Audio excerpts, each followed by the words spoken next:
Morning বন্ধুরা, আরেকটি বৃষ্টিমুখর সকালে তোমাদের অনেক অনেক স্বাগত আমার চ্যানেলে।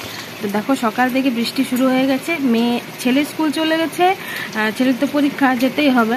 আর প্লাস তখন বৃষ্টিও পড়েনি, আর মেয়েকে পৌঁছে দিয়ে এলাম, এখন বৃষ্টি পড়ছে। দেখো, আজ তো মনেও কিছুই হয়নি, যখন পৌঁছালাম তখন তো বৃষ্টি পড়েনি, কিন্তু আস্তে আস্তে একটু হালকা হালকা বৃষ্টি পড়ছিলাম। তাই ভাবলাম যে রিস্ক নিয়ে লাভ নেই, মেয়েকে স্কুলে দিয়ে এসেছি, কী করে আনবো সেটাই ভাবছি। টোটো করতে হবে মনে হচ্ছে। আর এই দেখো, বৃষ্টি পড়ছে, ঝমঝম করে বৃষ্টি পড়ছে, বর্ষা নেমেছে, দেখে বোঝা যাচ্ছে শ্রাবণ মাস, বাবার মাস এটা। তো চলো, তোমরা সঙ্গে থাকো। তো মেয়েকে পৌঁছে দিয়ে এলাম। বাইরের এখনও কোনো কাজই সারা হয়নি, জলখাবার করানো হয়নি, চুপচাপ বসে আছি, কখন বৃষ্টি থামে। বাইরের কাজও করতে পারবো না। তার আগে ভাবছি চলো কাপড় জামাগুলো মেখে নিই, বাথরুমে কাঁচা হয়ে যাবে। আর ঘরগুলো এখনও পরিষ্কার করা হয়নি, এই একটুভাবে সবেমাত্র মেয়েকে পৌঁছে দিয়ে এলাম। লেবু ফুরিয়ে গেছি, লেবু জল খাওয়া হবে না আজকে, গরম জলই খেতে হবে। তো চলো রান্নাঘরে যাই, তার আগে ঘরগুলো বাঁধিনি, জলখাবার তো বানাতেই হবে, কী হবে দেখা যাক। কখন বৃষ্টি থামে বুঝতে পারছি না, মেয়েকে নিয়ে আসতে হবে সেটা টেনশন লাগছে, আর টোটো পাওয়া যাবে কিনা সেটাও ভাবছি। তো চলো, তোমরা সারাদিন আমার ব্লগটা দেখতে থাকো, আজকে তোমাদের ভালো লাগে। তো চলো, সবচেয়ে আগে বিছানাপত্রটা বাগিনি। তো বিছানার হাল দেখো কি হয়ে আছে। বিছানাগুলো মানে আমি এই ড্রেসটা এখন খুলবো না, কারণ মেয়েকে যদি আনতে যেতে হয়, ও ছাতা মাথায় দিয়ে আনতে যেতে হবে। আর প্রচণ্ড জোরে মেঘ করে আছে, হ্যাঁ বিদ্যুৎ চমকাচ্ছে। তো মেয়েকে তো স্কুলে যখন দিয়ে আসছি তখন বৃষ্টি পড়েনি, আর ওকে নিয়ে আসার পর মানে ওকে দিয়ে আসার পর বৃষ্টি পড়ছে। তো জানি না ওর যখন ছুটি হবে তখন ঠাকুরকে ডাকছি যেন বৃষ্টিটা থেমে যায়, না হলে টোটো করতে করে আবার যাওয়া আবার বিরাট ঝামেলা। তো যাই হোক, চলো বিছানাপত্র বাগিনি, এখনও রান্নাঘরে আমি ঢুকিনি। আর যতই বৃষ্টি পড়ুক পুজো টুজো করেই নেব, কারণ মেয়েকে যখন নিয়ে আসবো, নিয়ে এসে পরে আর অনেক কাজ থাকে, ওকে খাওয়ানো আছে, ড্রেস চেঞ্জ করানো আছে, ওর 1000 বায়না। হ্যাঁ, তো চলো আগে বিছানাপত্রগুলো বাগিনি। ছেলের না একটু একটু ঠান্ডা লেগে আছে, তো ওর তো ঠান্ডা লাগার ধাত আছে। শীতকালে তো একদম ঠান্ডা লেগেই যায়, এখন গ্রীষ্মকালেও যদি ঠান্ডা লেগে যায়। আসলে কি হয়েছে বলো তো, ও না যতদিন কুলারটা কেনা হয়েছে, কুলারটার সামনে এমনভাবে শুয়ে থাকবে, প্লাস স্নান টান করে এসে একদম মুছবে না ঠিক করে, ওই ভেজা গা নিয়েই কুলারের সামনে বসে যাবে, প্লাস আরও মাথাটা আরও কুলারের সামনে করে ঘুমাবে। তো ওর একটু একটু ঠান্ডা লেগে গেছে, জানি না স্কুলে কি হয়েছে, ও এলেই জানতে পারবো। মনে হচ্ছে ভালোই ঠান্ডাটা লেগেছে, কারণ ওর দাঁতের যে গোড়াগুলো আছে, কানের সাইডগুলো আছে, ব্যথা ব্যথা বলছিল। তো যাই হোক, ডাক্তার দেখাতে হবে, কে জানি কী হবে, স্কুল থেকে এলেই জানতে পারবো। তো এই যে আর চলো বিছানাপত্র বাগিনি, আর এবারে একটু লেবু জল খাবো, তারপর স্নান করতে নামবো খাবার করে। তো খাবার করা কমপ্লিট, এবারে স্নান টান করে পুজো করতে নেমেছি। গাছে অনেকগুলো ফুলেই ফুটেছে, আর এই যে দেখো পাতাগুলো পুরো একদম ধোয়া, যে বৃষ্টির জলে ধোয়া, যে একদম চকচক করছে। তো আর গাছে অনেক ফুল ফুটেছে, কিন্তু সবগুলো তোলা সম্ভব নয়। আর গাছটা যত আমি ঝাঁকাচ্ছি তত জল পড়ছে গায়ের মধ্যে, একেই তো মাথাটা ভেজা আছে, তারপর আবার জল পড়ছে। আর চারদিক একদম স্যাঁতস্যাঁতে ওয়েদার, ভালো লাগে না, বর্ষাকালটা একদম বাজে লাগে। যদিও এখন সেরকমভাবে বৃষ্টিপাত হয়নি, তবুও যখন হচ্ছে তখন ভালোই হচ্ছে। আর এই যে দেখো, ফুল টুল তোলা কমপ্লিট হবে এবারে, এখনও হয়নি। আর গাছের যে ফুল, কিছু কিছু ফুল হাত দিচ্ছি তো ঝরে ঝরে পড়ে যাচ্ছে বৃষ্টির জন্য। হ্যাঁ, তো তাই আমি ফোনটা এক সাইড করে রেখেছি, কারণ হাতে ধরে ধরে সবসময় ফুলটা তুলতে পারছি না আমি, অসুবিধা হচ্ছে, ফোনটাও ভিজে যাচ্ছে জলের জন্য। এখন হালকা হালকা বৃষ্টিটা থেমেছে, হালকা হালকা একটু রোদ দিয়েছে, আবার কখন যে বৃষ্টি চলে আসবে মানে বুঝতেও পারছি না। তো যাই হোক, পুজো টুজো তাড়াতাড়ি করে কমপ্লিট করে নিই।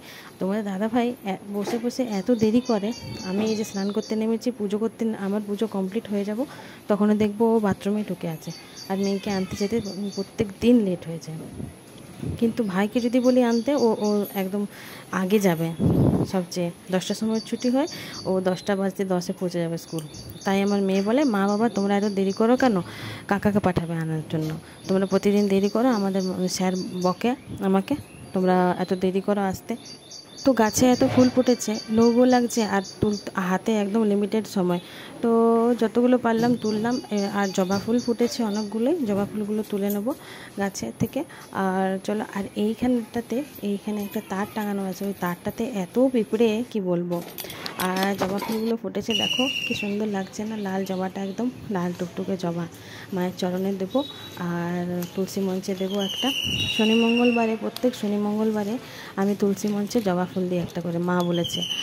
মানে যাদের আর কি শনির দশা থাকে তাদেরকে দিতে বলে, তো আমি প্রত্যেক শনি মঙ্গলবারে দিই। তো আমার সব রান্নাবান্না কমপ্লিট, যেহেতু ছেলের পরীক্ষা চলছে তো তাড়াতাড়ি চলে এসছে, একটু আগেই এলো, ততক্ষণ আমার রান্নাবান্না কমপ্লিট হয়ে গেছে। ওর কি হচ্ছে, মাথা ব্যথা করছে। আসলে কি হয়েছে, স্নান টান করে পরে আর ভালো করে না মুছে পরে ও আর কুলারটা চালিয়ে করে আর বসে আছে হাওয়া খাবার জন্য। তো প্রচণ্ড পরিমাণে ঠান্ডা লেগে গেছে, মাথা ব্যথা করছে, স্কুলেও মাথা ব্যথা করছিল, কালকেও বলছিল, কালকেও হালকা হালকা জ্বর এসেছিলো স্কুলে, কালকে ওষুধ দেওয়া হয়নি। আজকে এই মাত্র ওকে একটা প্যারাসিটামল দিলাম, একটা যাতে না গ্যাস হয়ে যায় তার জন্য একটা গ্যাসের ট্যাবলেট দিলাম। তো এখন শুয়ে আছে, একটু পরে স্নান করবে, ভাত খাইয়ে দেবো ওকে।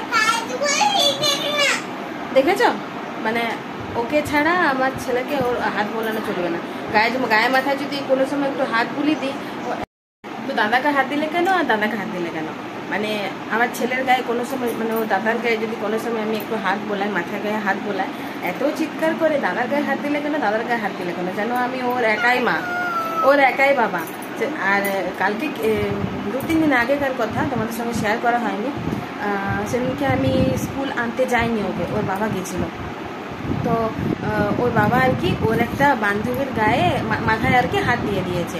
সেই কি চিৎকার, সেই কি কান্না, মেয়ের মুখ একদম বাংলার বাচ্চার মতো হয়ে গেছে। বাড়িতে এসে পরে কারোর সঙ্গে কথাবার্তা নেই, খালি কেঁদে যাচ্ছে। আমি ওর বাবাকে জিজ্ঞাসা করলাম কি হয়েছে, তো বলছে যে আমি ওর একটা বন্ধুর গায়ে হাত দিলাম, তো তার জন্য ও কাঁদছে, চিৎকার করছে।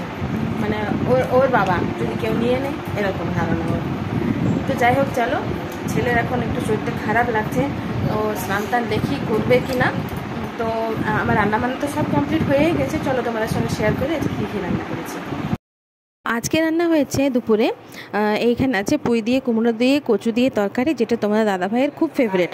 যতই তরকারি হোক না কেন ওর এটা চাই, মানে যখন খেতে ইচ্ছে করবে দোকান থেকে পাঠিয়ে দিবে, এটা করতে হবে। আর এখানে আছে করলা ভাজা, এটাতে আমি সামান্য পরিমাণে বেসন মাখিয়ে ভেজেছি, তো খেতে একটু ক্রিস্পি এসছে।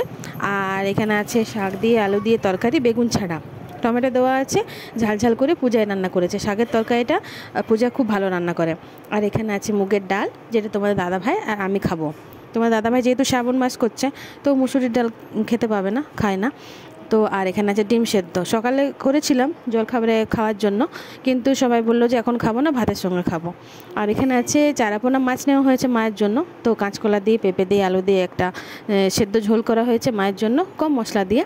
আর এখানে মাছ ভাজা, আমিও না আজকে মাছ ভাজাই খাবো, অন্যদিন মাছ ভাপা খাই, তো আজকে মা ভুল করে ভেজে দিয়েছে আমার মাছটা। তো ভাবলাম যে আর কিছু করতে ভালো লাগছে না, তাই মাছটা ভাজায় রেখে দিয়েছি। আর এখানে সব রকম আনাজ দিয়ে, বিট গাজর টাজর দিয়ে একটা পূজা ঝোল করেছে মাছের। তো কাপড় জামাগুলো এখনও মেলাই আছে, এখনও পর্যন্ত বৃষ্টি আসেনি। এরপরের কথা বলতে পারছি না, চলেও আসতে পারে। তোমার দাদাভাই এই মাত্র দোকান বন্ধ করে এসে দোকান বাজার গেল, আরও কিছু কাজ আছে। তো চলো আগে মেয়েকে খাইনি, তারপর ছেলে স্নান করবে, ওকে খাওয়াবো। ওকে না স্কুল থেকে এসে পরে এতটাই ও হয়রান হয়ে যায় যে নিজে ভাত খেতে পারে না, তাই আমি আগে ওকে খাওয়াই, যত দেরি হোক, 3:30 বাজুক, 4টে বাজুক। এখন তো নাহলে পরীক্ষা চলছে, এখন তাড়াতাড়ি চলে আসছে, 12টার সময় ছুটি হয়ে যায়, 12:30 নাগাদ ঘর ঢুকে যাচ্ছে। কিন্তু এমনিতে যখন রেগুলার ক্লাস হয় তখন ওর ছুটি হয় 3টার সময়, বাড়ি ঢুকতে 3:30। তো একটু বসবে, ফোন দেখবে, চলো রে চলো রে চলো রে করতে করতে করতে করতে 4টা বেজে যায় খেতে খেতে। তো চলো, ওই চিৎকার করছে, মেয়ে মনে হয় ওর দাদাকে জ্বালাচ্ছে। চলো ওকে খাওয়াই দাও, তোমার সঙ্গে পরে দেখা হচ্ছে।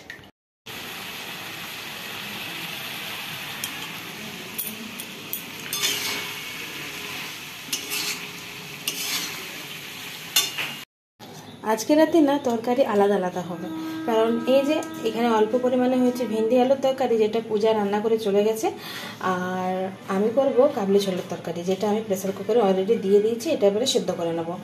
আলাদা আলাদা তরকারি হবে মানে হচ্ছে আমার ভেন্ডি খাওয়া চলবে না, তোমার দাদা ভাই ভেন্ডি সেদ্ধ খায়, ভেন্ডি ভাজা খায়, কিন্তু ভেন্ডির তরকারি রাত্রেবেলায় অন্তত পক্ষে খেতে পছন্দ করে না। তাই আমাদের জন্য করব কাবলি ছোলার তরকারি, আর ওদের জন্য হচ্ছে ভেন্ডি আলুর তরকারি। তো ভেন্ডি আলুর তরকারিটা অলরেডি রেডি হয়ে গেছে, তৈরি করা হয়ে গেছে, পূজা করে দিয়ে ওই ঘরে চলে গেছে।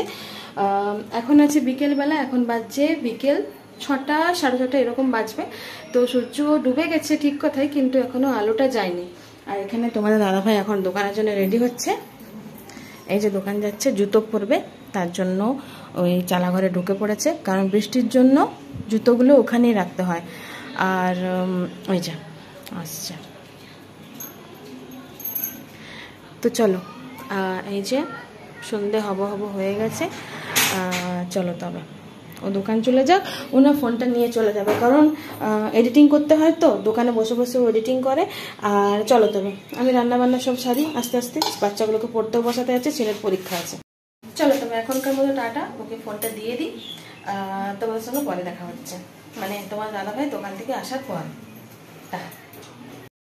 ছেলের শরীরটা হঠাৎ করে এতটাই খারাপ হয়ে গেল যে এখন বিকেলবেলা তোমার দাদাভাই দোকান যাওয়ার পরও আবার ওকে ডাকতে হলো ফোন করে।